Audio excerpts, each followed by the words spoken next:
The door groaned open, not with a sigh of homecoming, but a triumphant creak exactly at 6:43 p.m.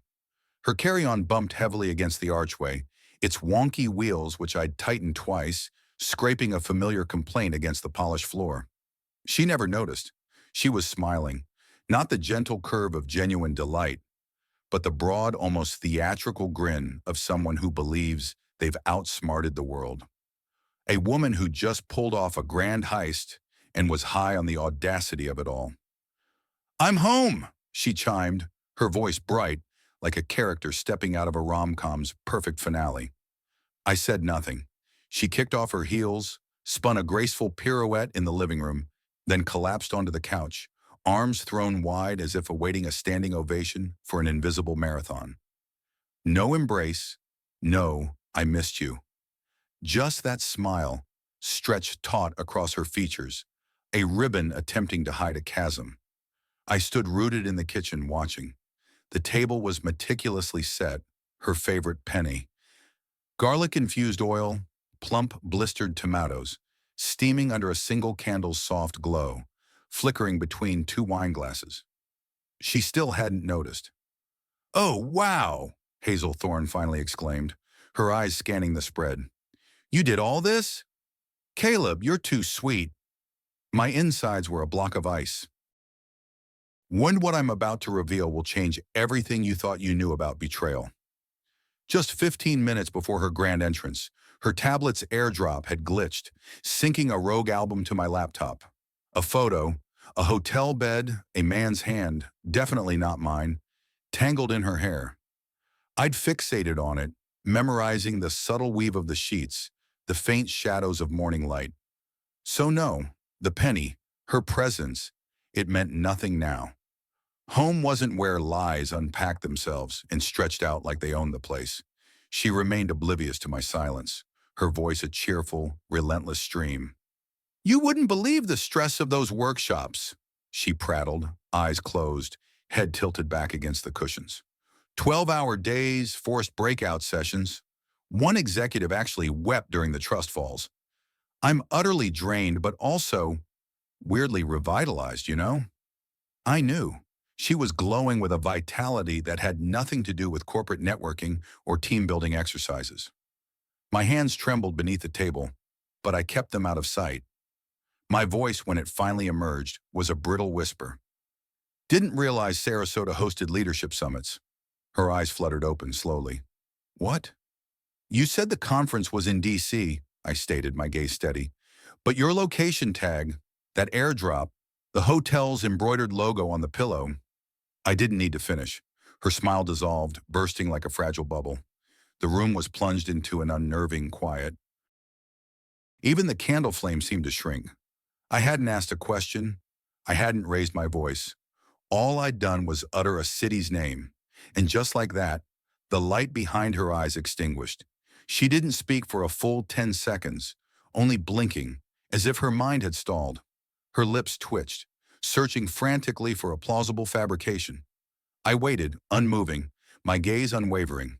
I wanted to witness the mask she'd instinctively reached for.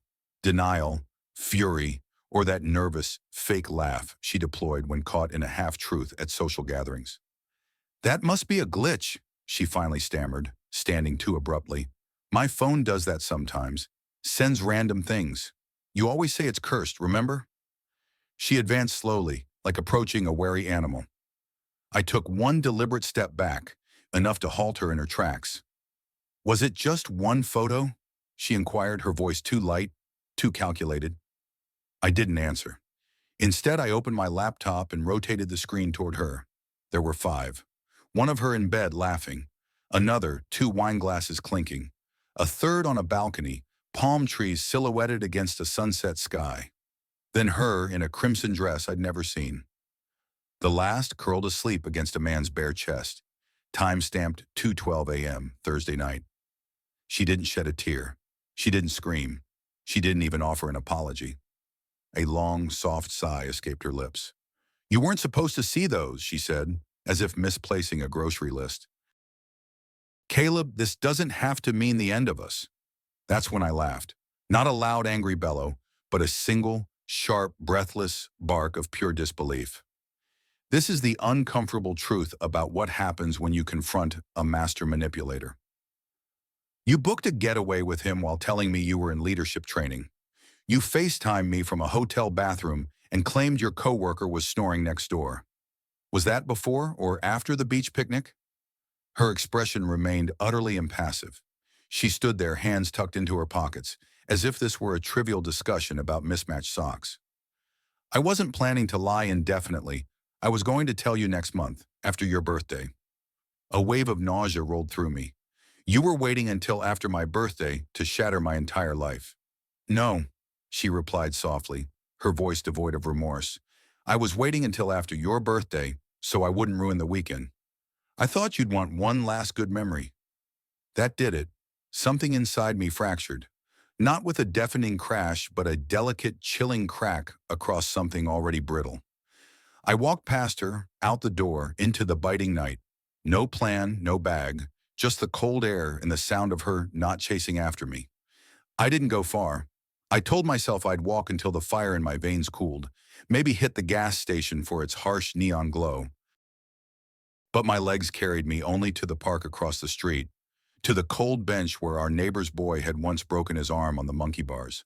I sat there, jacketless, my phone buzzing relentlessly in my pocket, staring blankly at the dark earth. Was I pathetic? Numb? Perhaps both. I didn't check the phone. I couldn't bear to see what her lies looked like in text. An hour bled into two. Eventually, I found myself scrolling back through the accidentally airdropped photos, not for answers, so there were none left, but for context. As if by scrutinizing the background of each shot, I might discover a flaw in her carefully constructed illusion. Maybe she looked sadder than I initially thought. Perhaps she wasn't laughing with him, but it's something else entirely. But no. Each frame reinforced the devastating truth. She hadn't merely been unfaithful. She had been joyful, radiant, as if she'd found something she didn't know she was missing. When I finally returned home, the lights were off. No apology note, no dinner covered in plastic wrap. Just Hazel curled on the couch under a blanket, feigning sleep. I said nothing. I walked to our bedroom, closing the door softly behind me, and stood in the dark, gazing at the dresser. Her side appeared untouched. The perfume bottle, our wedding photo, the small ceramic tray where she kept her rings. Only her rings weren't there. They were gone. I didn't sleep that night. I lay in bed, my back to the door, eyes wide open in the oppressive darkness. Around 2 a.m., I heard movement. I couldn't tell if she was checking on me or merely passing through, but I felt her presence for a second before the soft click of the guest room door. She didn't attempt to enter, and I didn't want her to. The next day I called in sick, a first in 3 years. I couldn't face the spreadsheets, the glaring screens, the casual queries from coworkers. How was Hazel's trip? So I stayed home. She was gone when I woke up. A sticky note on the fridge read, "Went to clear my head. Don't do anything stupid. H." That note, that damn note, as if I were the volatile one. I spent the day pacing, dissecting memories, questioning my sanity. Had our marriage truly been that fractured? Had I missed every red flag? Or had she simply grown bored of me, the quiet guy with his spreadsheets offering nothing new? Then the email arrived, not from her, a restaurant confirmation, an upscale downtown bistro, reservation under her name for two. That evening, 7:30 p.m. She hadn't even bothered to log out of our shared OpenTable account. Here's the one shocking detail no one tells you about discovering a secret. So I did the only thing I could think of.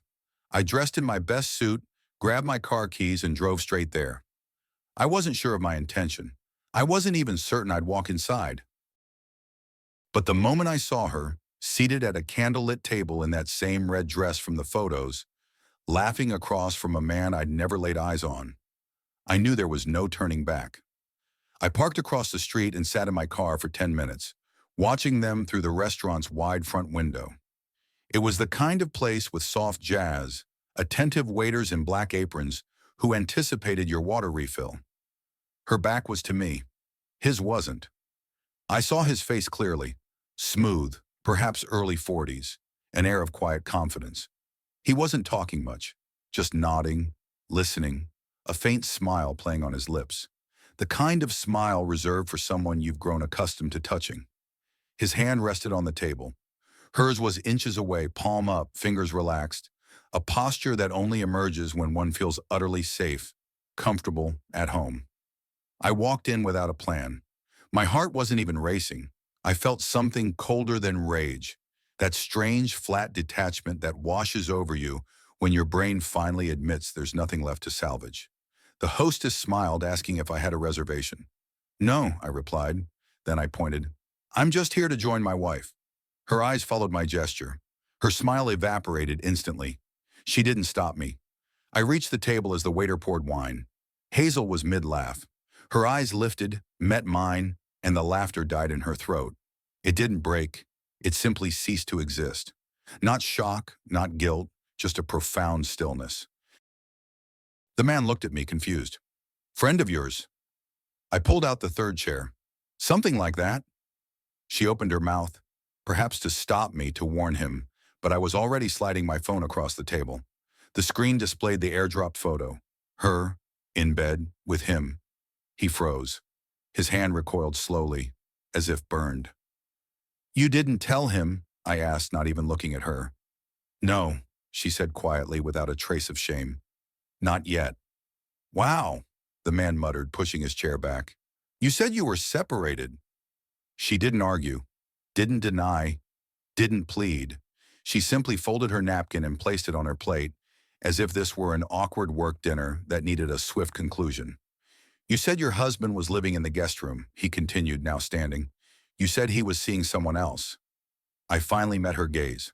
Was I? She stared at me for a beat too long, then turned to him. You should go. He left without another word, his wine untouched. She didn't cry. She didn't explain. She simply looked down at the table and whispered, You weren't supposed to find out like this.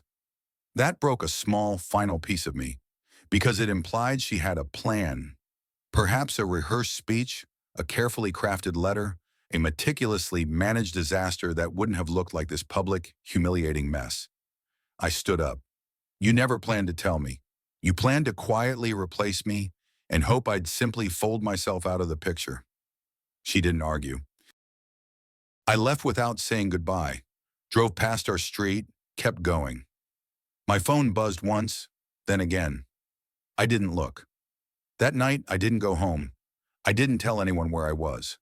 I just sat in a sterile 24-hour diner, sipping coffee I didn't want, watching strangers drift through, wondering how many were silently living the same kind of lie I had just escaped. I returned 2 days later, not out of forgiveness, but because I literally had nowhere else. Hotels felt too declarative, too much of a statement, and my pride was already spread thin across the dashboard of my car. She was at the kitchen table when I walked in, arms crossed, eyes red but dry. No candles, no warm meals, no speech waiting on her lips. Just that eerie silence again, the kind that used to signify comfort. Now it just echoed. I thought you were gone for good, she said softly, as if my permanent absence would have somehow simplified things for her. I said nothing, just walked past her into the bedroom and retrieved a pillow and a blanket. No dramatics, no slam doors. She didn't stop me. She simply sat there, like a widow at her own funeral. That night, I moved into the guest room. It felt like claiming the last desolate piece of a house that was never truly mine to begin with. The bed was smaller, the mattress lumpy, but at least the air didn't smell like her shampoo. I locked the door, not out of fear she'd enter, but because I desperately needed something, anything, I could still control. The next morning, we set rules like reluctant roommates, not spouses. We'd split bills until we finalized the divorce. No guests allowed in the apartment. We'd rotate kitchen use in the mornings. It was sickening how swiftly it became normal. I stopped thinking of her as my wife. She became Hazel, a person I once knew. But even with the rigid rules, things bled through. I found a receipt for a necklace in the trash, one I'd never seen her wear. A week later, her phone rang in the living room while she was showering. The caller ID simply read K, that same initial. My stomach twisted like a clock wound too tight. I didn't answer it. I didn't have to. I already knew the ringtone by heart. The worst part? She never apologized, not once. Not a genuine, remorseful apology. There were phrases, "I didn't mean to hurt you. I thought we were drifting. You've changed too, Caleb." But no remorse, no accountability, just excuses wrapped in detached rationality, tied up in therapy speak. She had somehow managed to narrate her betrayal like it was a phase, something she simply went through. One evening, I overheard her on a call. Her voice was low, barely a whisper, but I caught enough.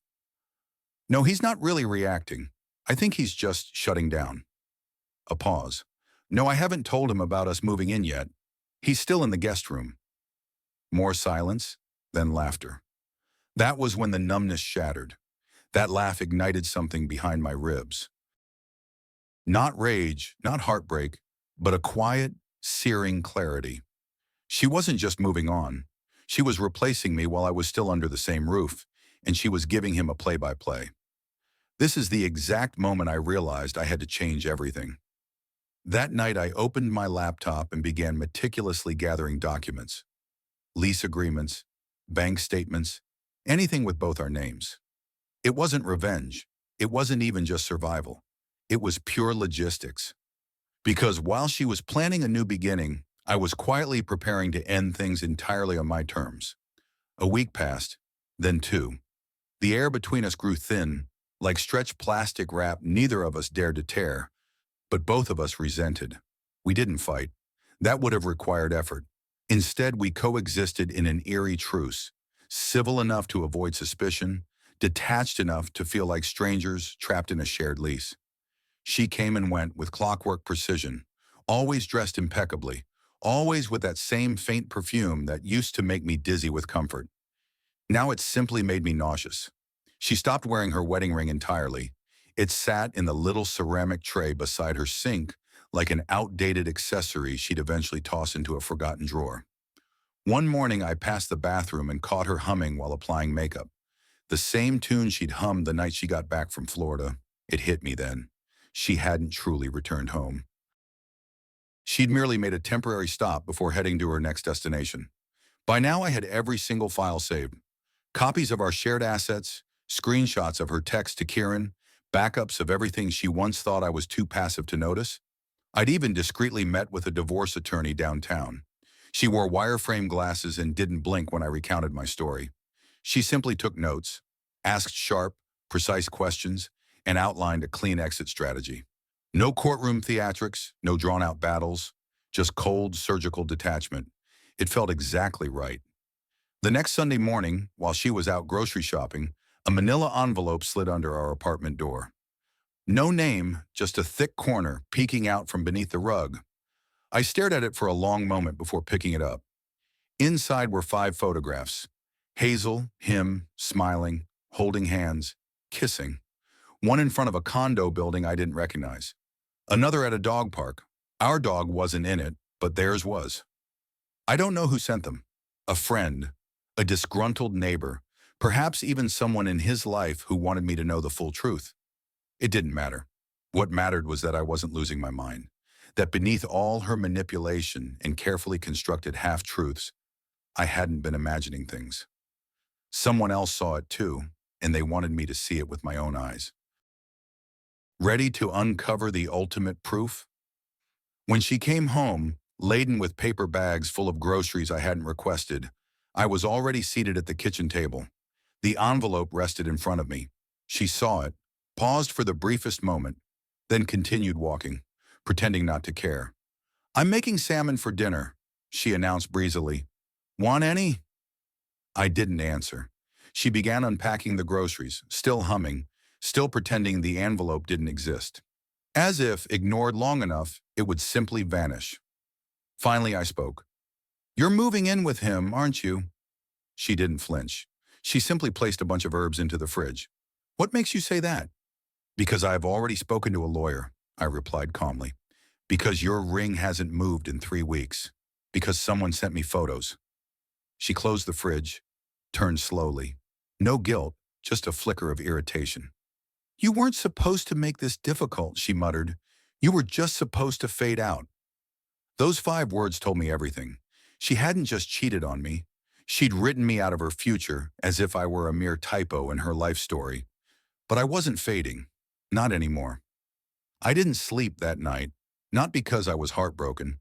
I think that part of me had burned out weeks ago, but because something inside me had clicked into precise alignment. There's a specific kind of exhaustion that comes after you stop trying to understand a person who never intended to be understood. I wasn't grieving her anymore.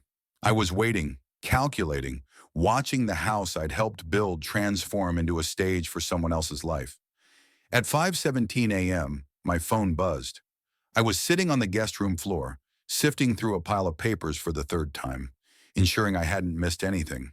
The screen lit up with a name I hadn't seen in years. Celeste Dixon, my college roommate's wife. We hadn't spoken since their wedding. I almost didn't open it, but I did. The subject line, "I don't know if you know, but you deserve to." Attached were 9 screenshots. The first showed Hazel in a group chat. The second was a selfie of her and Celeste's husband, Darren Finch. They were laughing. The message below read, "This time, next month, it's official. Lila Sexton is signed. He still thinks I'm figuring things out." Another showed her saying, "I've started clearing closet space. He hasn't noticed." The last one was a voice memo. I didn't even realize Gmail could play those. I hit play.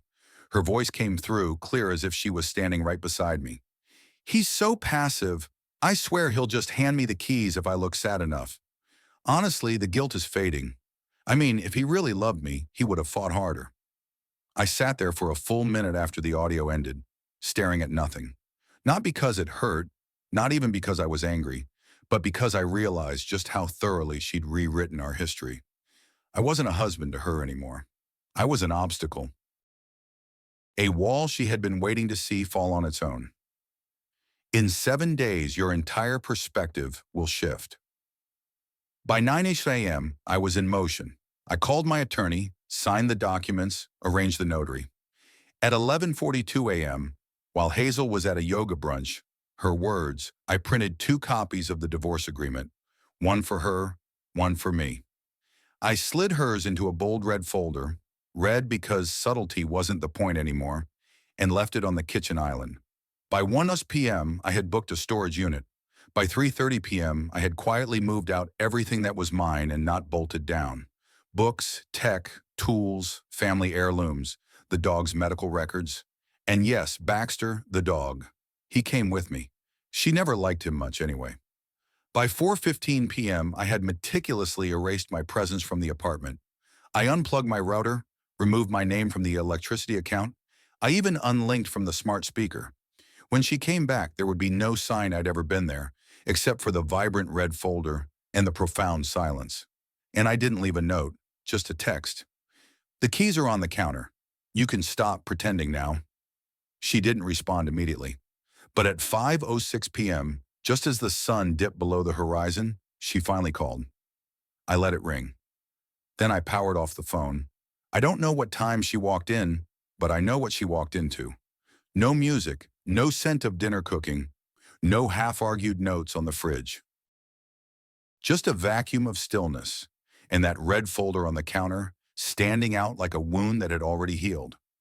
I imagine she called my name first, probably expecting me to appear from the guest room or the balcony with my usual quiet, confused expression. But I wasn't there. Not the way she remembered, not the way she needed me to be in that moment. She must have opened the folder, seen the neatly signed divorce papers, the itemized list of everything I took, and the bold letters at the bottom, effective immediately. She texted a string of frantic messages that came hours after I turned my phone back on. They ranged from shocked confusion to indignant blame, then silence. For once, her silence. But by then, I was already in my new apartment, a modest 1-bedroom on the 3rd floor with creaky floors and ugly wallpaper. But it was mine. Every sound belonged to me, every object perfectly in its place. And Baxter, curled up at my feet, seemed to have finally unclenched something inside himself too. A few friends reached out. Word had spread, apparently. Some were surprised, others not so much. One of them said something I'll never forget. Quiet men don't stay quiet. They just wait until the door is wide enough to walk through without looking back. The following week, I went hiking alone, left my phone in the car. At the summit, I stood there with nothing to prove, no one to convince, and for the first time in what felt like years, I could breathe without checking how it made someone else feel. She never apologized, never asked to meet. I think deep down she knows there's nothing left of me that belongs to her. I let her rewrite the ending of our story for far too long. Now I've taken the pen back, and the final page is mine.